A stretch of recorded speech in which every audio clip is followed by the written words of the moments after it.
अनूपगढ़ के रायसिंह नगर क्षेत्र गंगनहर एवं आईजीएनपी नहर के पानी में सरसब्ज है, लेकिन काफी सालों से बार बार सिंचाई पानी की कमी होने वाली क्षेत्र में खरीफ पर रबी में परंपरागत फसलों पर बढ़ते खर्च और कम आमदनी होने को लेकर रायसिंह नगर के बॉर्डर क्षेत्र के गांव चाहरावाली ढाणी के एक किसान आत्माराम जाट ने 3 साल पहले नवाचार करते हुए परंपरागत खेती छोड़कर सौंफ की खेती की शुरुआत की।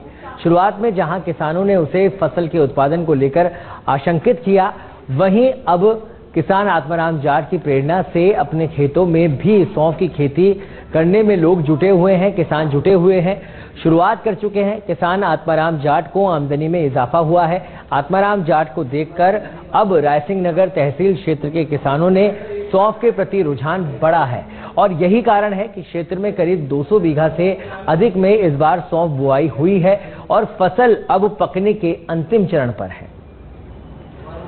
रायसिंह नगर के सीमावर्ती गांव 30 PS चाहरावाली ढाणी के अंदर आज एक किसान परिवार सौंफ की खेती कर रहा है। उसी से हम जानना चाहेंगे कि किस तरीके से यह सौंफ की खेती कर रहे हैं और किन किन चीजों को लेकर कर रहे हैं। हमारे साथ एक किसान आत्माराम जाट हैं। नमस्कार सर, सबसे पहला तो आपका सस्वेत में धन्यवाद।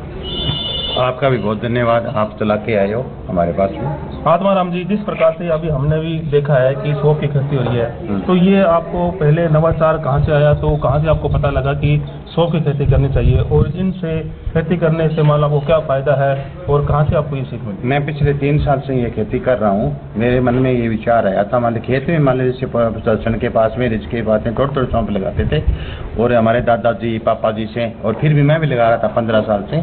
4 साल पहले मेरे 27 किलो ओनली सौंफ हुई थी और उससे फिर मैंने बाजार में पता किया और 14,000 रुपये उसका होलसेल मार्केट था।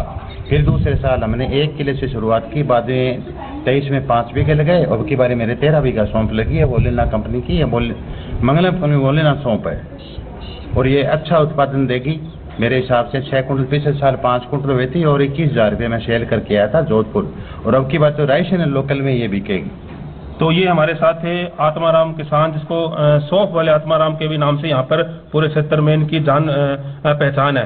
तो इन्होंने बताया कि किस प्रकार से सौंफ की खेती के क्या क्या फायदे होते हैं और जैसे कि यहाँ पर जैसे नरमा है, सरसों है, सुंडी का प्रकोप रहता है, इस तरीके से इस खेती के अंदर कोई